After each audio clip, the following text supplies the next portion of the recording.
board now. What is up, space pirates?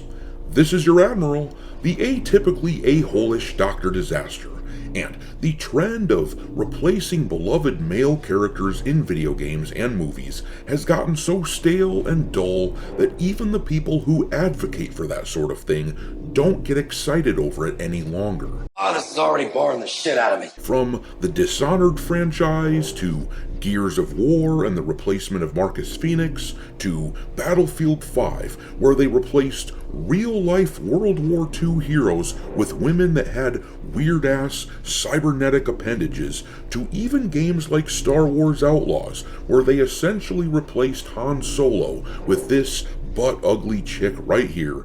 Tons of IPs have jumped on the bandwagon over the years, pushing the girl boss trope into the limelight and abandoning the characters that made a franchise popular in the first place. So, with all that in mind, it was no surprise to see that Sucker Punch was doing the same thing with Ghost of Tsushima. Surely you can't be serious.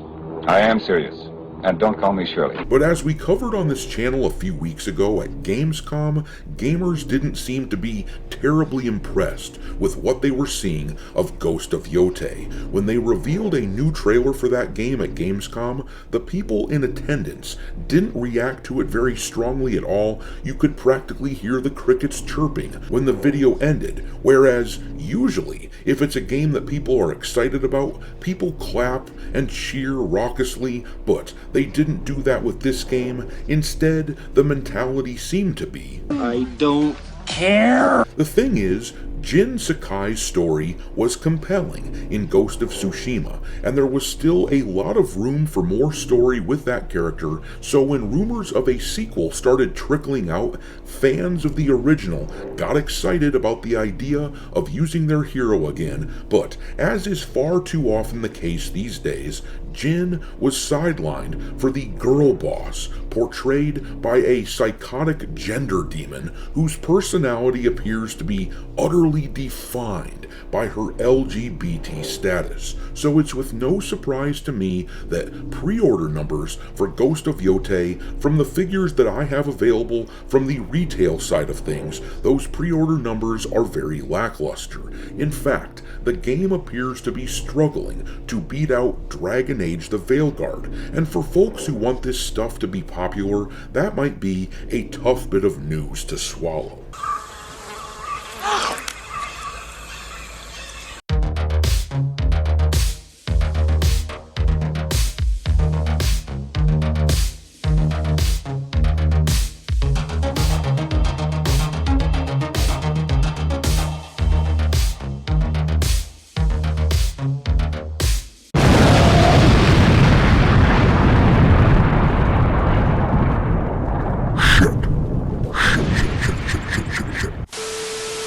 Alright, me hearties, make sure that you hit the like button on this video, share it with your friends, and subscribe to the channel if you haven't yet.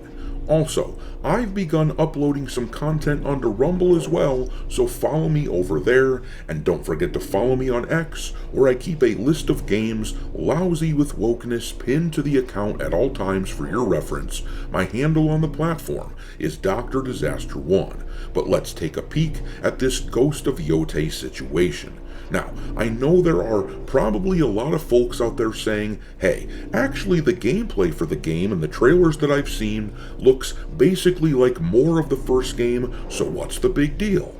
But the thing is, for me, I have a zero-tolerance policy for people like Erika Ishii, the actress who plays the main character in this game.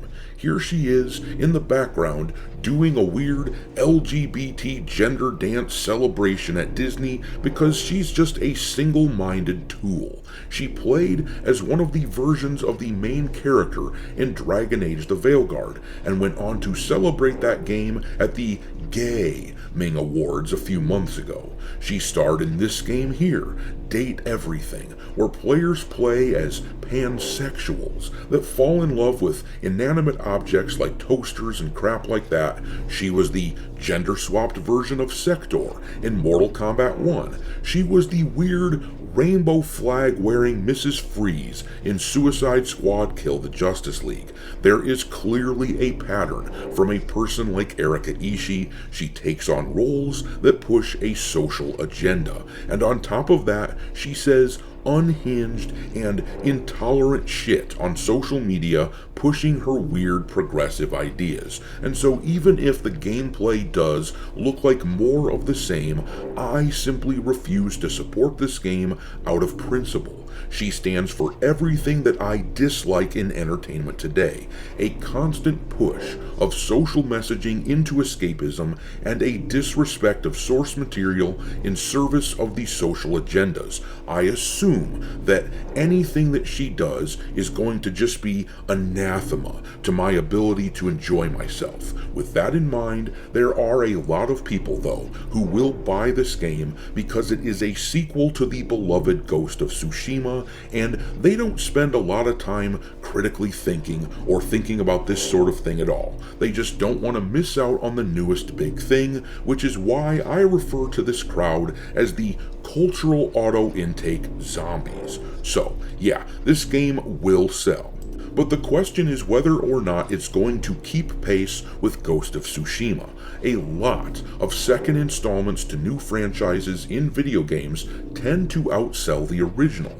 Take Halo 2, for example, outselling the original game by a margin of 8 million to 5 million units. Or look at Batman Arkham City, which sold around 12 million copies versus the original Batman Arkham game, Batman Arkham Asylum. That one sold about 9 million.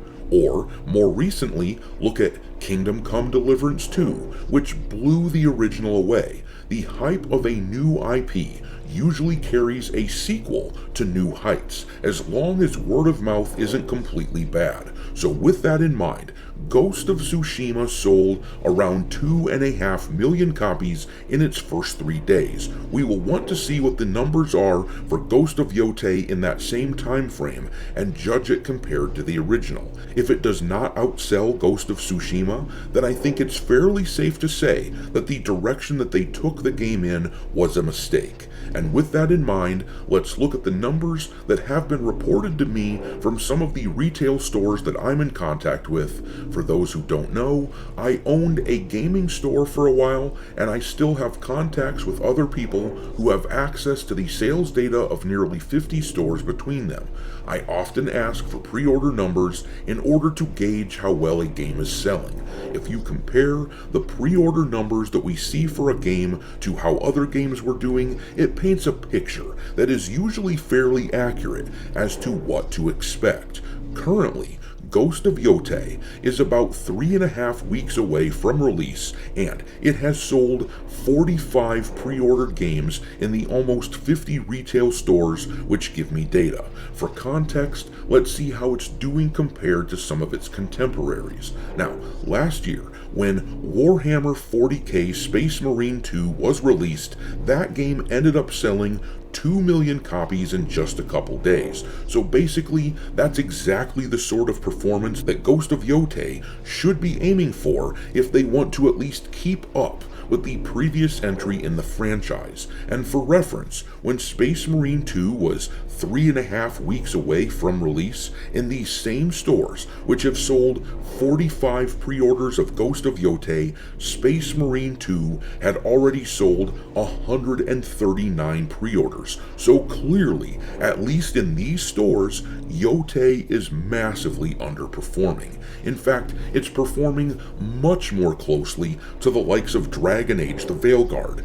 That game, when it was 3.5 weeks away from launch, had sold 31 copies. And in case you don't remember, months after the Veilguard came out, we learned that it had 1.5 million players playing that game. Not copies sold, mind you, but there were 1.5 million players who played it. Considering the massive amount of money that was spent making it, Dragon Age the Veilguard was an absolute flop.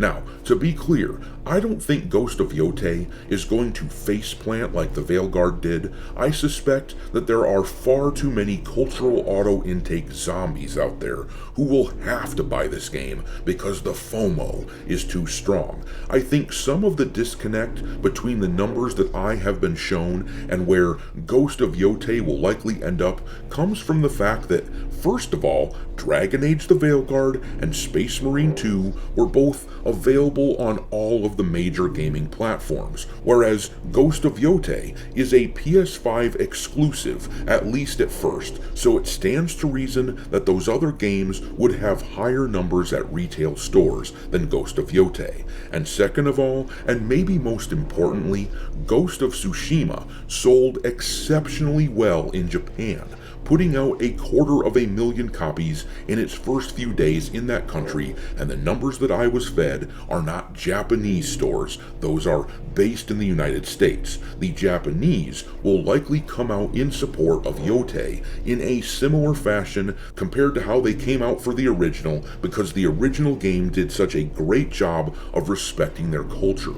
My prediction, and of course I could be very wrong, but I suspect that we will see somewhere in the neighborhood of 1.5 to 2 million copies sold for Ghost of Yotei. But if the buzz is not there, then those numbers will likely dry up quite a bit afterward, and if they don't beat Ghost of Tsushima, considering the easy home run that was teed up for them, well, that will be quite illuminating. That will mean that some people who played the original didn't come back for the first, despite all of the massive hype. But I'm gonna leave it there. Do you think Yotei will outsell Tsushima? Drop your contempt for this game into the comment section below, and we will talk there. Thanks for watching, me hearties. If you haven't already, your Admiral is inviting you to subscribe to the channel and become a part of the crew.